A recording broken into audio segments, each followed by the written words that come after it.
technical glitch. So I think it's a good time to start since we're already far behind.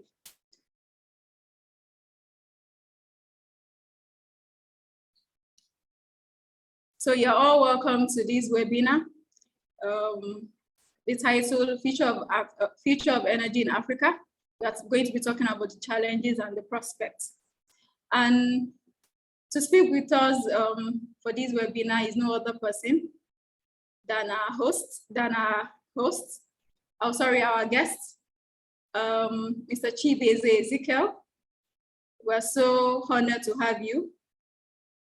Chibeze Ezekiel coordinates the Strategic Youth Network for Development, a youth-oriented NGO that promotes youth inclusion in governance of the natural resources and environmental sector.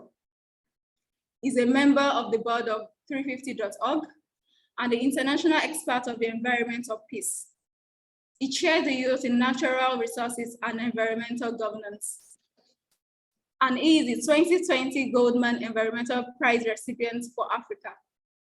As a strong climate activist, he holds the conviction that young people must be at the heart of climate solutions, in that young people have a pivotal role to play in winning the fight against climate change. He oversees the intergenerational climate justice campaign of his organization, targeting children, young people, and of course, the older generation. You know, the fight against climate change is not something one person can do alone. We need everybody, and we cannot afford to leave anyone behind.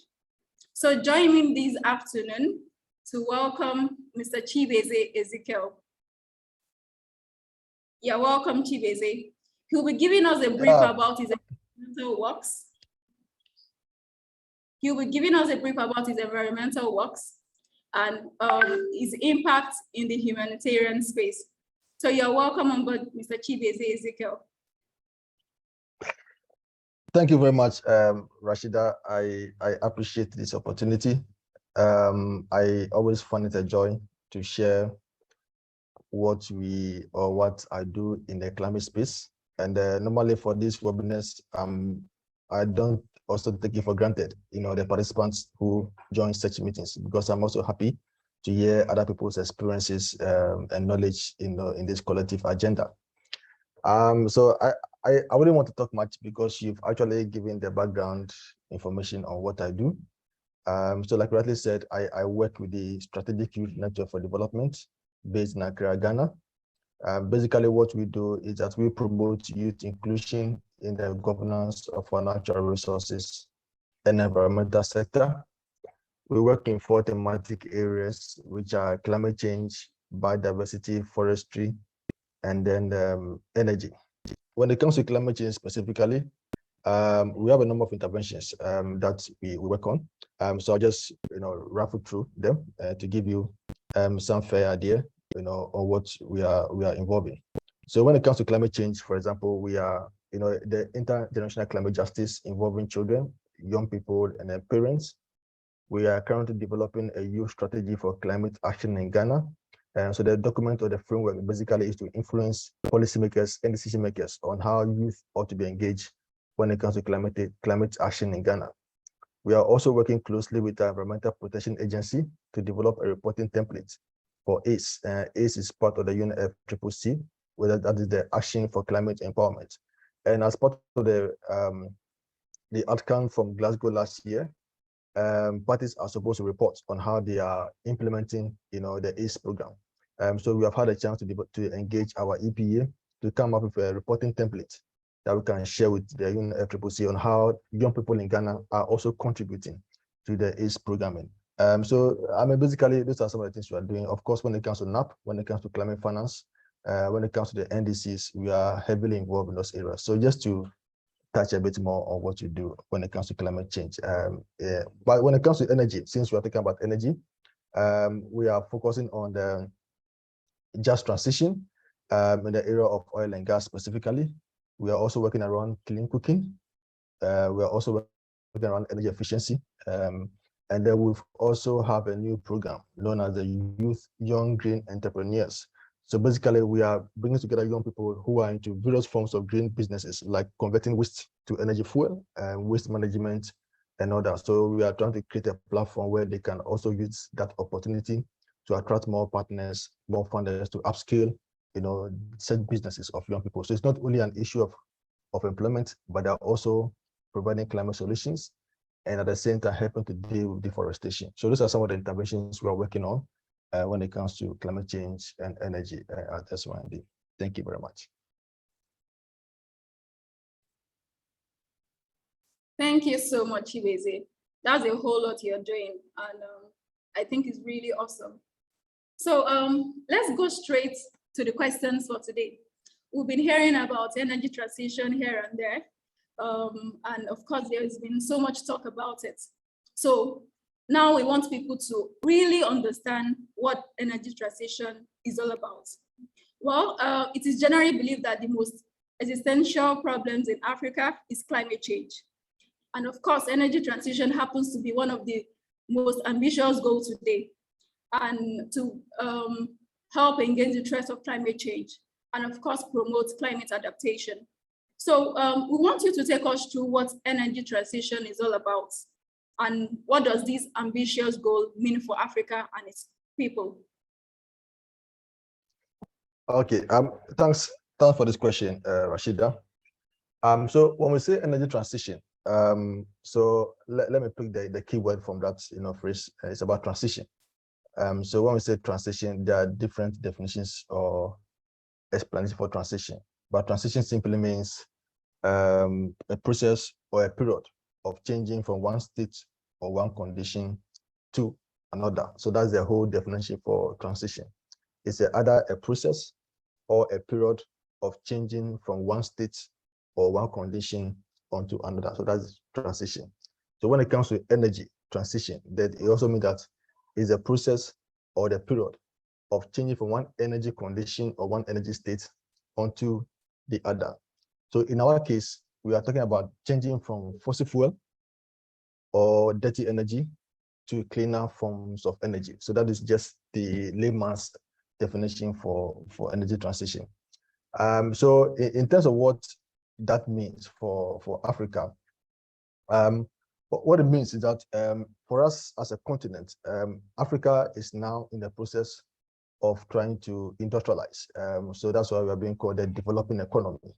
Other economies have developed, the global north, like US, China, Russia, and the rest. So how do we catch up with them? Over the years, the pre-industrial period, the global north today, the reason why they are today, like Germany, like Norway, and the rest, is because they used fossil fuel largely to industrialize. We're talking about nuclear energy, talk about coal plants, talk about oil and gas. That's what they used to industrialize. And Africa now also wants to industrialize. So the issue is, are we to use the same form of energy or to use a cleaner form of energy?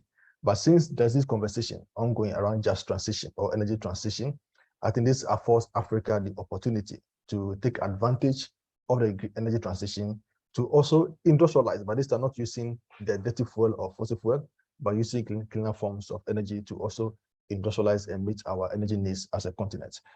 Because as I speak, we are being told that about 600 million people in Africa still don't have access to reliable energy. So I think that we can use those cleaner forms of energy to meet our energy demand. So that is what, for me, the energy transition means for us in Africa. Thank you.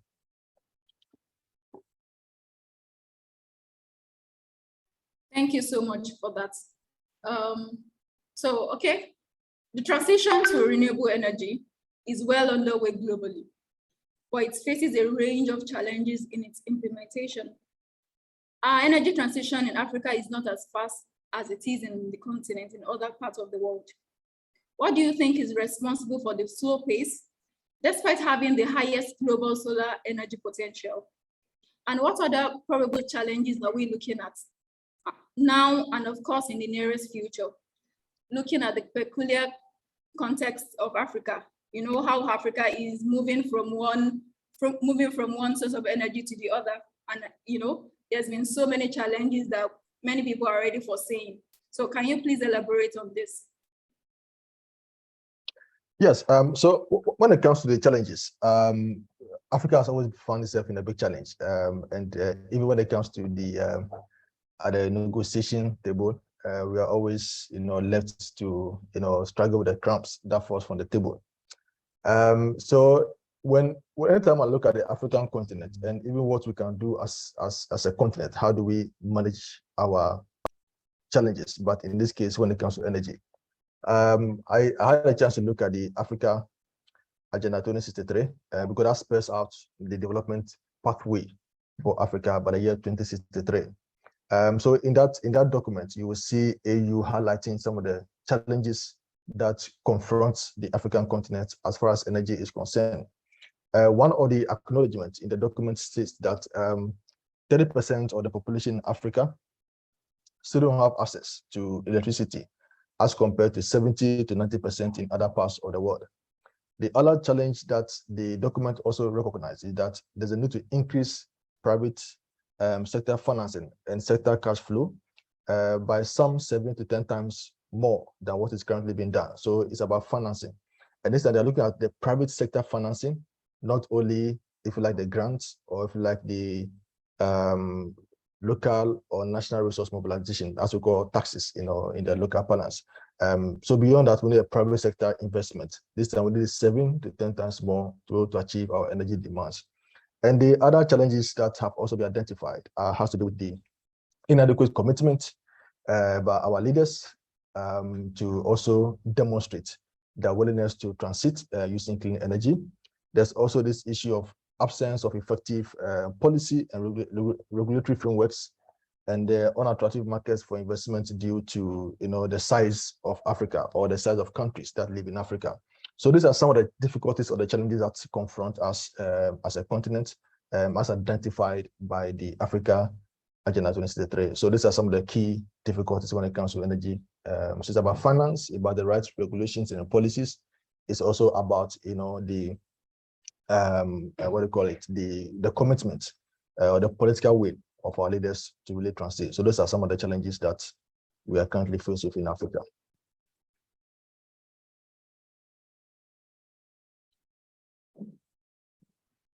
Thank you so much for highlighting the challenges that are possible that we're going to foresee now and of course in the nearest future. Another question I would like to ask you is, let's break it down. Let's come back to our own Africa. Let's see it. Let's see where we are now as a people. Do you think this is the right time for us to move? Do you actually feel that we have the resources to actually move to a just transition? Do you because we can, Africa has always been that continent that copies other European continents. We are not there. We are not. Do you think we are ripe enough to actually move? You understand? From dirty energy to clean energy. I think that is a bit complicated. So the question is yes and no. In terms of, is Africa ready? Yes, we are ready, but the ability to move is what the challenge is. If you talk about clean energy sources, we have them in abundance. And when it comes to Africa, sub-Saharan Africa, we don't have to struggle with solar because sun, we have the sun, at our disposal. We have the wind at our disposal. And even when it comes to waste, we can convert waste into energy, fuel and all that. So in that context, Africa should be ready. But of course, we need to really how do we transform these resources into the kind of energy that we need? And that's where the financing bit comes in. When it comes to financing, Africa has always been, has overly relied on the developed countries to finance our, the development of our continent.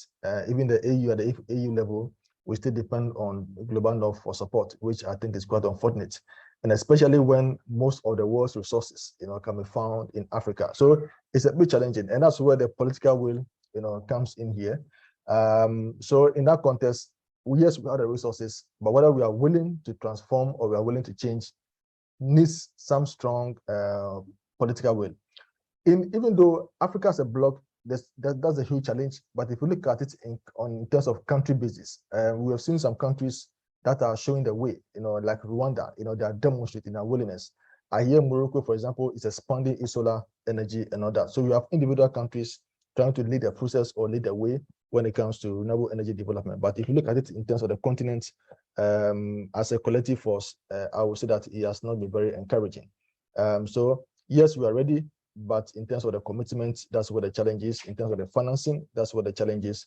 But I think that even that if our leaders are really committed, the financing bit should not be a challenge, because if you know what you want, if you know the value of our resources, then that should give you the ability to negotiate, even with some of these global, so you can get the resources and be able to develop your own materials to get the kind of power or energy you need to industrialize. But we are always actually pretending as if we need their help for the time, and we always go, hand in cup begging for them. So once we go with that kind of posture, then they will always override us and tell us what they can offer us, and then even pretend that they are supporting them. Meanwhile, they are rather extorting our resources for their own benefit. So that's why I'm saying that. So it is both yes and no. We have yes because we have all the resources, but no because of the the will of our leaders to really take a step and push this agenda forward. Thank you so much for that. So let's come back to the menace of plastic pollution in Africa. We are still in the middle of this mess. So much plastic pollution in Africa already. Africa alone has generated about 19 million tons of waste in 2015, according to the World Wide Fund, of which 19 million tons of waste were mismanaged. Solar panels are known to have a lifespan of 30 years. Is there any known plan to dispose of these solar panels after reaching their lifespan, considering what we are doing with plastic at the moment? Hope we are not going to be adding more waste to the plastic waste we have on ground. Is there any plan to actually manage the waste from solar panels in the nearest future? I would say yes, based on some few readings or studies I've done, because that concern came up that we have all these solar panels, if the how do we dispose them of, so that will become another issue to grapple with, because even currently we are unable to manage our plastic waste and the other forms of waste, at the moment. So how do we add on, in terms of the solar panels?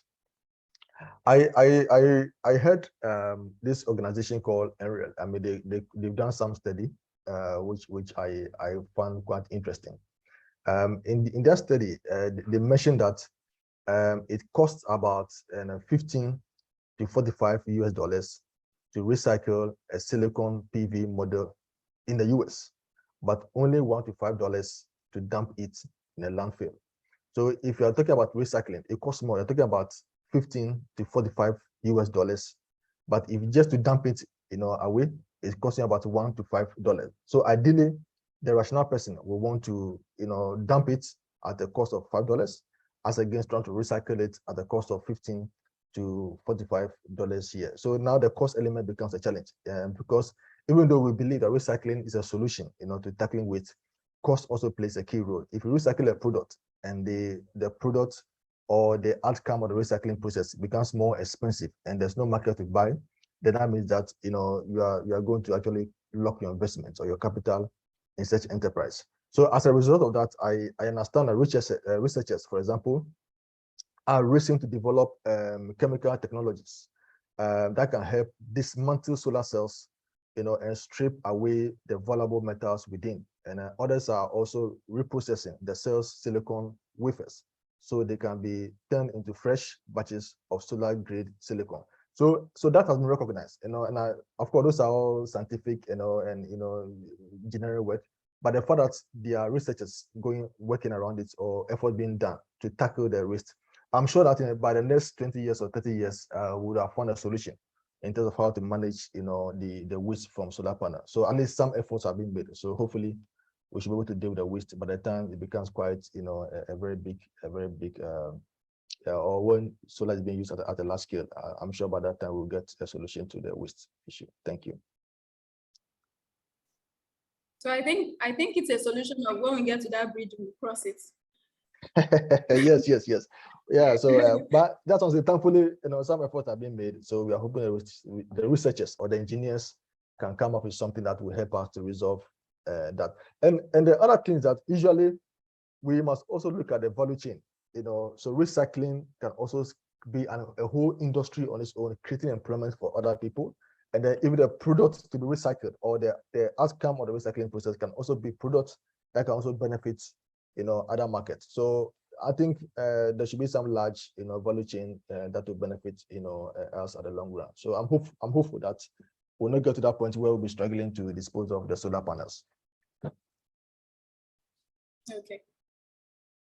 Thank you so much.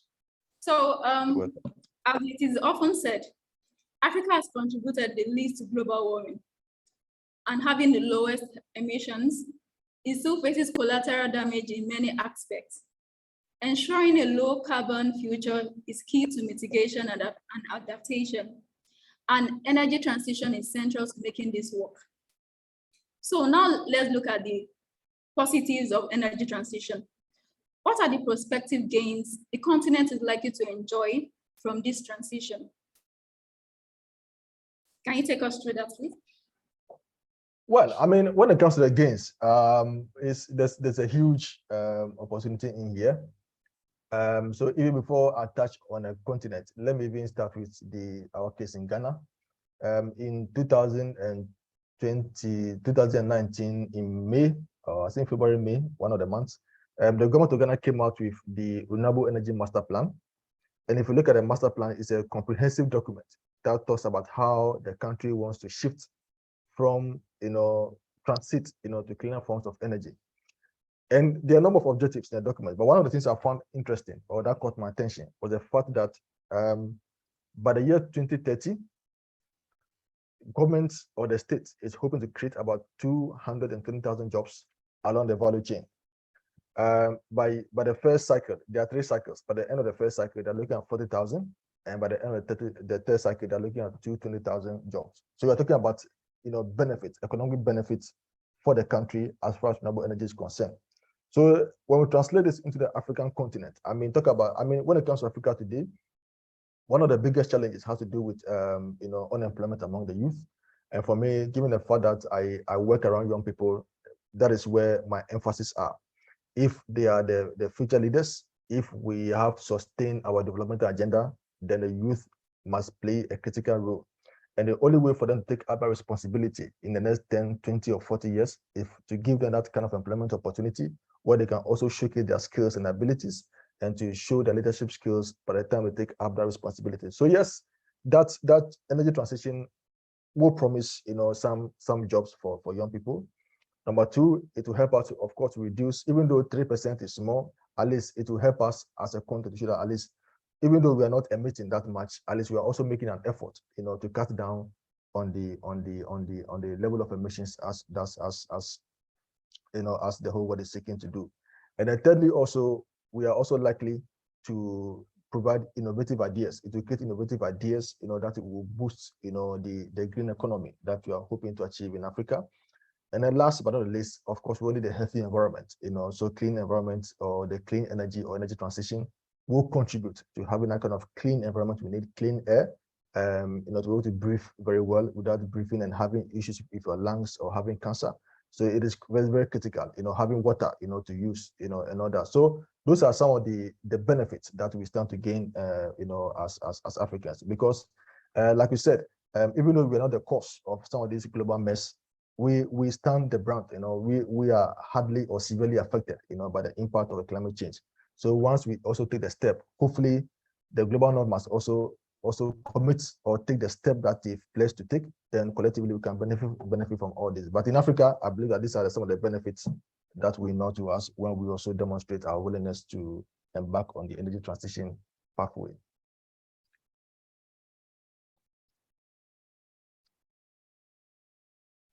Thank you. I can see I can see that energy transition definitely has a whole lot of gains, and it wouldn't be a bad idea for Africa to definitely move towards it. It might cost us a lot, at least with the political willpower, definitely. It's going to be a lot of gain for the African continent. So now let's cross continents. Looking at the state of energy use and the need in European countries. How do you view the setback recorded in Europe so far regarding their decision to explore coal to augment the loss from Russian gas with what we are seeing now? Well, I mean, the Europe's recent decision has become quite topical. It has triggered a lot of debates. In the past, we were told that gas was dirty fuel, and now EU is saying that gas or natural gas is clean fuel or sustainable energy. So who do we believe? Do we go back to the old way, or we still believe EU and all that? So it's a bit complicated or complex, if I can put it that way. But I do ask myself that if I was in the position of EU, what would I have done? Okay, so here's the case: you find yourself, in a country or in a continent or in a bloc as EU, where you are having a lot of supply of gas from Russia, but because of the ongoing war between Russia and Ukraine, now Russia is undersupplying, the gas that Europe needs. But now Europe has industrialized. Europe has developed, and energy is required to sustain that level of industrialization. So how would they fill the gap? Yes, I mean, renewable energy is there, but between now, I mean, within a short term, would there be, even if there's a money available, I mean, would that money be able, to produce the kind of capacity that is required to fill in the gap that the gas from Russia, the gap has caused? If no, then they'll be forced to reopen the coal plant they've shut down over the years, or even some of the nuclear plant they've shut down, because energy, is very critical. For every country, two sectors are non-negotiable: the energy sector and the water sector. In fact, if you want to collapse any country, take over their energy and water sector, and you are good to go. So when it comes to energy, it is one area that no country wants to compromise, because it is very critical. It plays a very major role in the advancement of that economy. So I can understand how Europe is feeling, and now don't forget that we are also approaching winter. With winter, people need heat, people need energy, and the cost of energy is also very high, and they believe that using either coal or the gas will make it a bit cheaper, for the people to be able to afford. So if should they wait and get to winter for people to start dying because of the cold weather, what will become of them? So it's a bit complicated. And so I can understand them that they're going back to open their coal plant and all that.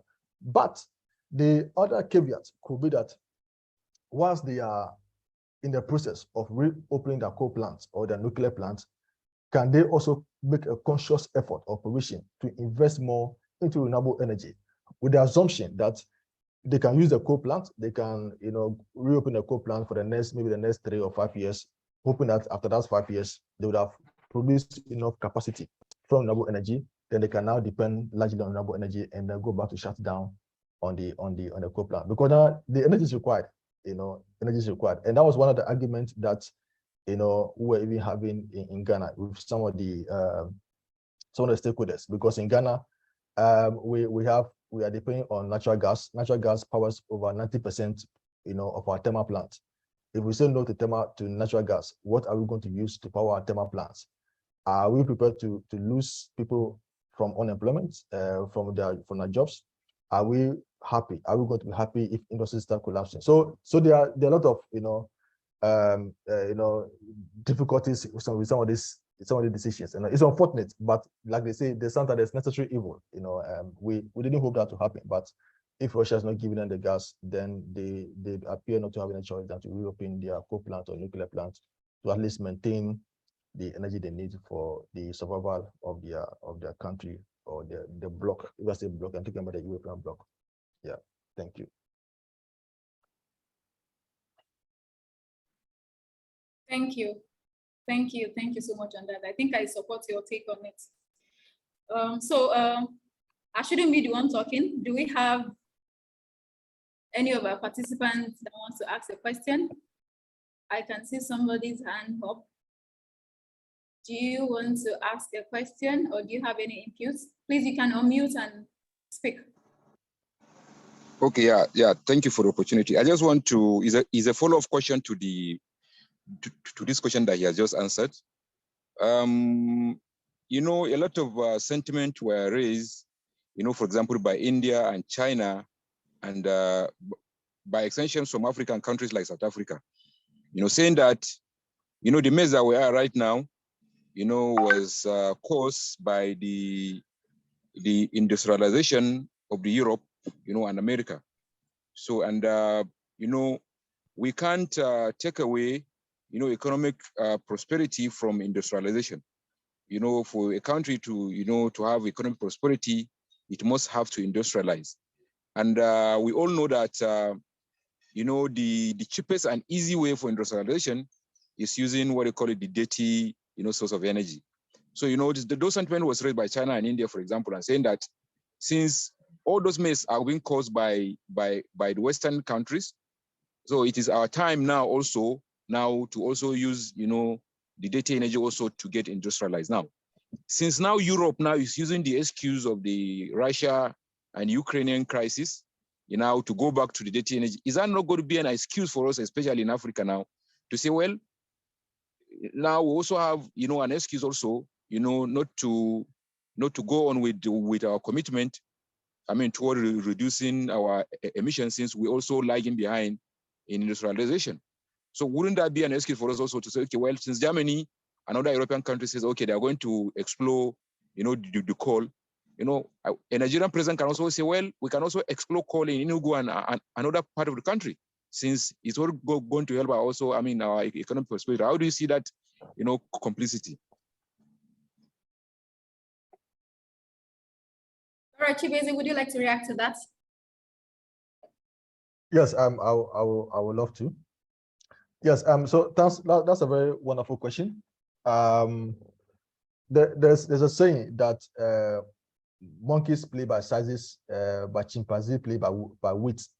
You know, so I mean, if the big boys are talking, the question is, who are you to talk? You know, especially when they feed you. You know, so even us, I mean, the question is, if you want to do coal or nuclear in Africa, the question is, where's the funding coming from? You know, so the person to give you the money will obviously be the person to dictate to you. Yes, they can tell you, and I've also realized, I mean, that they can only give you support if they also stand to benefit from the support, not because of your economic development. So let's have that sharp distinction. Yes, if we want to use coal in Africa, or we want to use nuclear in Africa, yes, they can give the money. That's if they will also benefit from that. And that's what they always benefit. They benefit by bringing you their consultants or their engineers to work on a project. So the money they're giving you eventually goes back to them directly or indirectly, you know, but if it's not going to benefit them, then you have to find a way to use your own resources. So yes, I mean, we can shout all we can, but if we don't decide that as a continent, let's use our own internal resources, you know, to use our own engineers, our own taxes, you know, to develop our economy, then we are always will be at the losing end, you know, when it comes to some of these negotiations. Yeah, so we can say, yes, we want to do it, but who will give you the money? That's the question. The other angle has to do with the, there's an ongoing conversation now about the use of hydrogen, you know, hydrogen gas, you know, as a cleaner form of energy. Now there are people pushing that agenda simply because they have the money, you know, and I've seen meetings being organized. I hear even in Ghana and some parts of Africa are being organized to get governments or CSOs or stakeholders to accept the hydrogen, you know, gas as a better form of, you know, power generation. But those who are pushing that agenda is because they have the money. You know, I'm here to see Africa taking that one up, because we're going to depend largely on some of the, you know, developed countries for those resources. So yes, we can say whatever we want to say, unless we decide to use our own resources. But if we have to go and beg and plead for support, then definitely we will obviously influence or manipulate, you know, us in that kind of decision making. So that would be my response to that. Thank you, Chibeze. I think I have something, Olusoji Afolabi. Your hand is up. You can unmute and speak, please. Hello, everyone. Hello. Hello. Hello. Yeah, this is Samson Afolabi. Yes, speaking from Edo State, Nigeria. You're welcome. Thank you. I have been following closely, and it's very interesting. particularly what the main speaker chipped in recently about internalizing our resources to manage particularly this climate-related issue. He was actually mentioning the issue of using our internal resources, our engineers, our experts, researchers, so that even if they are giving us any foreign aid at all, it should be a matter of where they are supporting us. We can share their technology, but meanwhile, internally too, we have whatever it may take. But actually, the point I want to drive at is the issue of climate change, like any other global challenge. We should see Africa as an entity that we are not supposed to be looking forward to all these whatever nations and continents as if we cannot solve some of these problems by working together with them. What do I mean? Internalizing resources in terms of using our experts is a basic issue that not only on climate change area, in engineering, wherever, we have experts here that we are even exporting to US, to different places. So, but in terms of climate change, I want to make this submission. Yesterday, I was on a Zoom meeting with this Forum for African Agriculture, African researchers on climate, smart climate agriculture. And it will surprise you what the African Development Bank is doing with this group of researchers in Africa. Not too long ago too, there are some researchers in Africa that did a beautiful work on this climate change thing. Africans, Nigerians, Ghanaians. In fact, I have to commend that Ghana is doing a lot. So what am I saying? Internalizing resources to manage our challenges. Thank God the input was made earlier on that Africa contribute less to this climate change thing. Good. So all efforts going on now, I have to chip in. I'm sure Ghana is doing a lot. Can I also tell us too that Nigeria in recent times started doing a lot? With the Federal Ministry of Environment in Abuja, there is a climate change unit. And recently, a particular section was created with a head managing some of these things. And recently, government even deliberately voted, made a kind of a financial pronouncement. So what am I saying? Efforts are going on in Africa, in West Africa. And I said, I want to commend Ghana. I've seen some records on what Ghana is doing and Nigeria. So my submission is this. Recently too, we are looking at the global level into Africa and other parts of the world on what we call indigenous knowledge in managing climate change and adaptation. It may surprise you that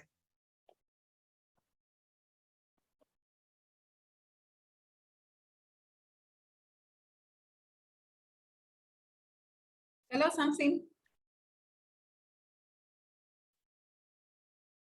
Hello.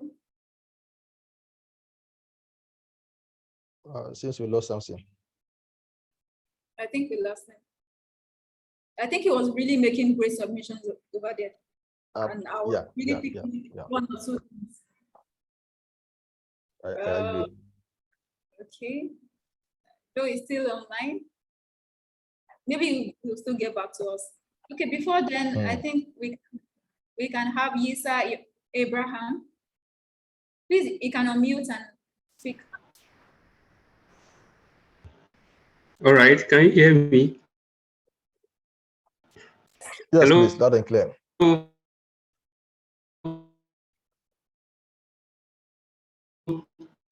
Good afternoon. All right, Yeah. thank you so much, and the co-host, thank you for the opportunity. You know, I had some concerns while you were making your presentations, and I am going to like you to react to it as I throw the questions. You know, like this migration or this transition you have been punctuating is a long time, you know, project. So, like in the span of how many years are we talking about? Like, is there a kind of a time frame that this transition is supposed to begin, and this is when we believe it should have you know, ended, and we are fully into the greener energy? So I want you to react to that time. So what time lapse are we talking about in this transition? I know it's going to be, you know, it's going to take a kind of protracted period of time, but I would like to have an idea, because why I'm saying this is time lapse in terms of asking that you mean. My network is fluctuating. My network is That- fluctuating. Okay, Mr. Sampson. Hello. Your network is breaking. Did you get my Exactly. Did you get my Yes, question, I'm sir? here. Did you I get my couldn't get question? your question. Just give me a summary of what you actually want me to make as input. My Hello? question is directed to Mr. Chibize. Okay. This is something. So Chibuse should respond to that then. Okay. Yes, Mr. what's the time frame? The reason, Rashida, please can you hold on a moment? Are we together? You can go ahead, Yeah, Mr. I Isa. can hear you. I can hear you. After Mr. All right, Isa, the Mr. reason I am Sampson can go ahead. reacting, okay, the reason I am asking this question, here in Nigeria, we have a massive project by Aliko Dangote, building a refinery which is supposedly the second largest in the world. And this is not green. In my own understanding, this is still the normal dirty oil we are talking about. So, and if these guys are coming to establish projects like this in Africa, and I presume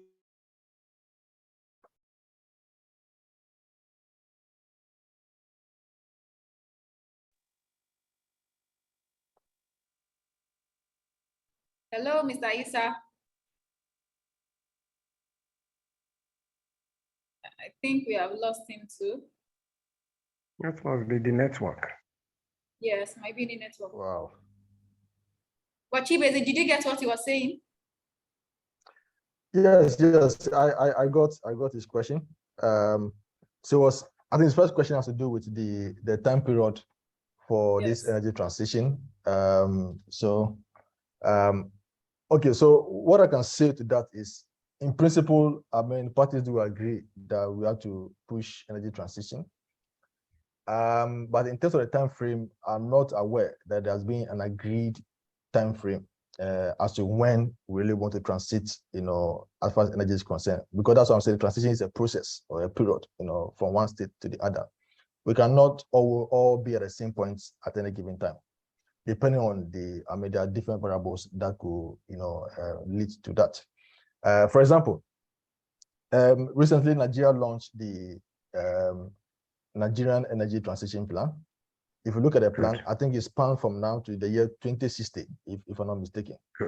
Ghana is also yet to launch our energy transition plan. I'm not too sure when the plan will end, whether 2040 or 2050. So I will wait for our plan to be launched.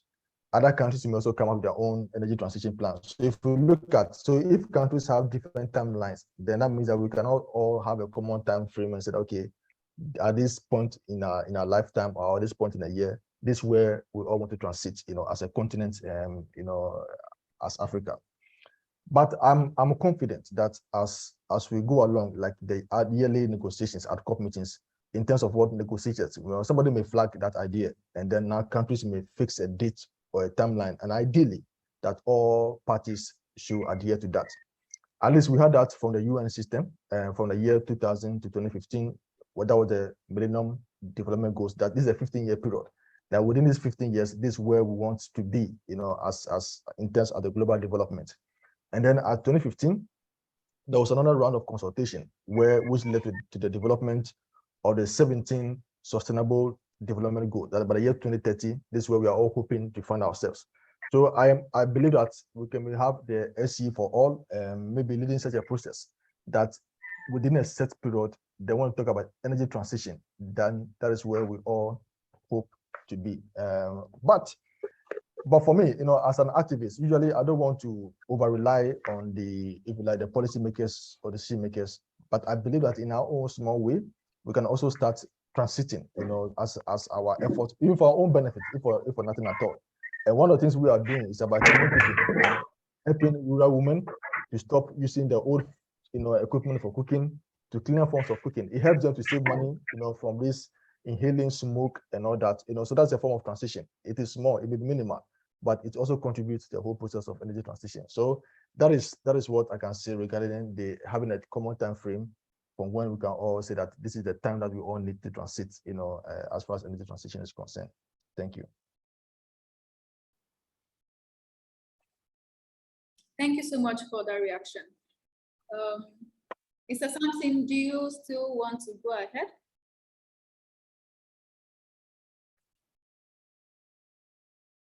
Okay. Do we have any other participant that has any inputs or question for our guests?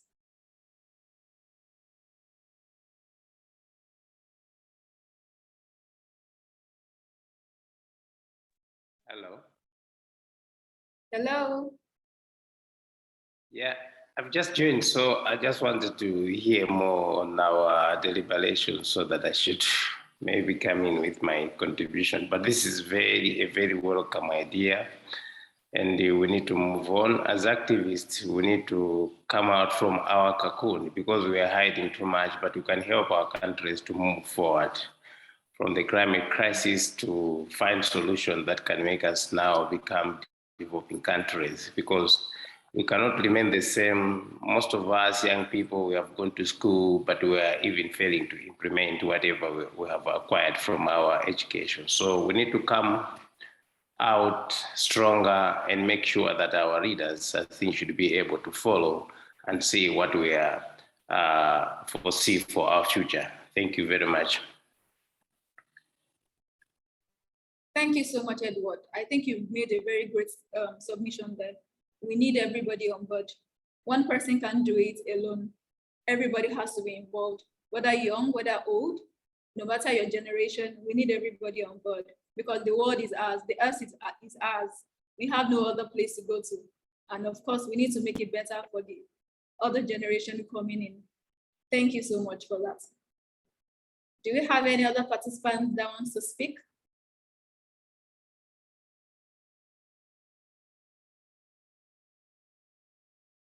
Okay, well, I think in the absence of none. Yeah, hello. Is that Hello. Hello. Yeah, please, I'd like to make a submission. Please go ahead, Solomon. Yeah, so my submission is more geared towards like implementing what's in literature, what we know, which is green energy. You see, green energy is the best way of solving the climate issue and also providing greener energy for Africa and, you know, solving the whole climate world issue. So I just wanted to ask whether there are ways of getting funding for those who want to start energy companies and, you know, get along with energy companies, like the best way to start an energy company and how we can actually go about, you know, sustaining the company for the benefit of Africa and also the general cleaning of the environment, the greenhouse gases from the environment. So thank you. Thank you, Solomon. Chibeze, would you want to react to that? Yes, so thanks, Solomon. Yes, I would say that yes, indeed there are some funding opportunities. You know, anytime we have this global call or there's a common call for solution, you know, you find donors trying to make money available to support some such initiatives, you know, so that at least, you know, they can also see how they're contributing to this process. So there are a number of grants out there supporting green enterprises. One of them has to do with the AFDB, the Multilateral Financial, you know, DFI. AFDB, in fact, they've relaunched another call, which has to do with selecting 10 young people in Africa and supporting them with $100,000 each, you know, to, promote or activate their small and medium-sized companies. Depending, so it's competitive. You apply once they go through your application and they see that your idea or your business is viable or has huge potential, then they give you funding, you know, to do that kind of work. So they're giving a first set of young people already, and now there's a second call for young people to apply for this kind of funding. So yes, so AFDB in its own way is promoting what they call it, young people with funding, you know, to come up with some of these, you know, innovative ideas towards attaining energy efficiency or energy solution. And that idea is actually captured in their climate change and green economic strategy, policy, and strategy, yes, for 2030. So that information, $3 billion is what they've committed. So that is one aspect.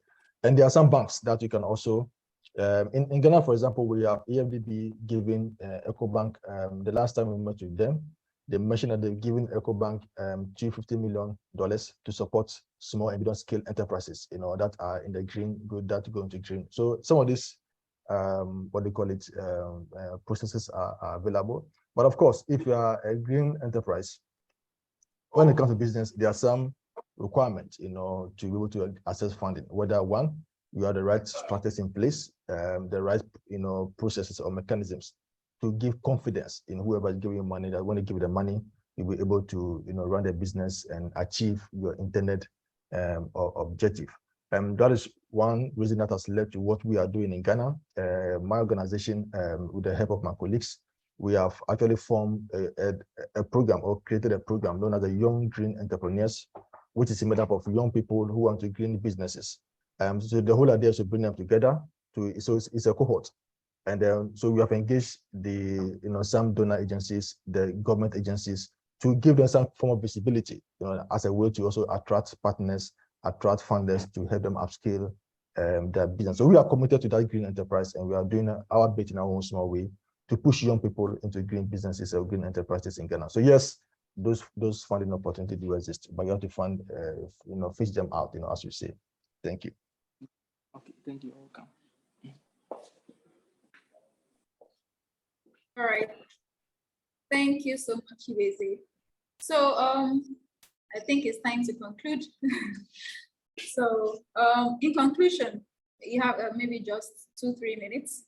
What are your recommendations or words of encouragement to African governments, civil societies, businesses, individuals on energy transition? I think we should be able to encourage people to join the train of energy transition.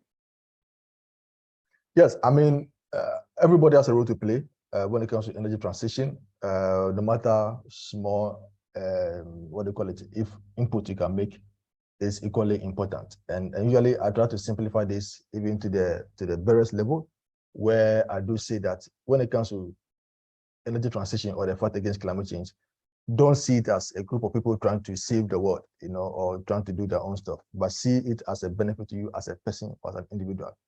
To the extent that even if you are building your house, there's a way to even position your house so you attract more wind from the natural air. That is so that you don't depend on fan or air conditioning. So that will save you money. So it's a climate solution, but at the same time saving you money. All right. And then even the sunshine, again, so that you can have more sun giving you light in a room, so you don't use your electricity. It's a way, to save you money. So it's also a climate solution. So that once you see the personal benefit that it enough to you, then that can also make you start contributing in your own small way. If you are moving to a certain place and you can walk instead of picking or going with your car, to not only to reduce emission, but at the same time, it's also helping you to be physically fit, as an individual. So these are some personal, choices you can make as an individual, that even though you are fighting climate change, as a collective effort, you are also having direct benefits as an individual by saving costs and, improving on your health. So that will just be, so what it means that we all can do something. It's not about just getting money from the global north, but our own individual ways can, those steps can help us to also demonstrate our effort and contribution to attaining the energy transition goal that we are all aspiring to. Yeah, thank you. Thank you so much. I think that's well said. I think everybody in Africa, we need to have a behavioral change. At least we need to be intentional about our activities on Earth, ranging from even you using plastic, okay? Even you using plastic, your energy consumption at all, switching off your bulb, using energy saving bulbs and batteries and things like that. How you dispose of your waste. They are all little things individuals can do in their own small space. And of course, doing this, I do this, you do that, we are all responsible towards the environment. And of course, it makes things easier for everybody. Thank you so much for granting this webinar. I'm really so honored. And I'm sure everybody here has gained one or two things. And I think now we understand at least a little bit better what energy transition means for Africa and of course for the world. Thank you so much. Thank you. Thank you so much, Rashida. I appreciate this opportunity as well. Yeah. So I'm sure we'll keep in touch also. Definitely. I think at least for a minute, everybody can switch on their cameras and let's have a picture. Okay. Okay. Yeah, I think someone is asking Chibeze to share his contact. Maybe if he has a LinkedIn page, he can share it so that other people can have contact with him. Okay. My boss Rashida has all my details. I'll definitely do that. I don't know. If you can contact me, I'll definitely give you. I have all his details, even though he's in Ghana, I'm in Nigeria. Okay. Can we take a picture? Musa, can you help us with that?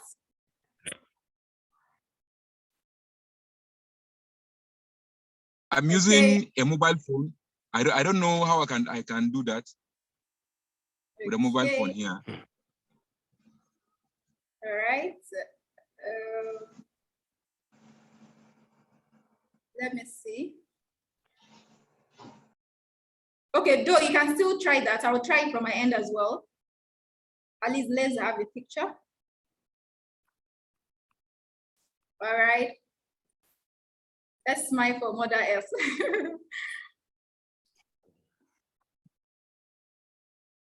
Okay. Okay. Yes. Thank you. Thank you so much. Right. Thank you so much. Thank you, Mr. Shimezi. Bye. Thank you so much. Yeah, Enjoy the rest of your weekend.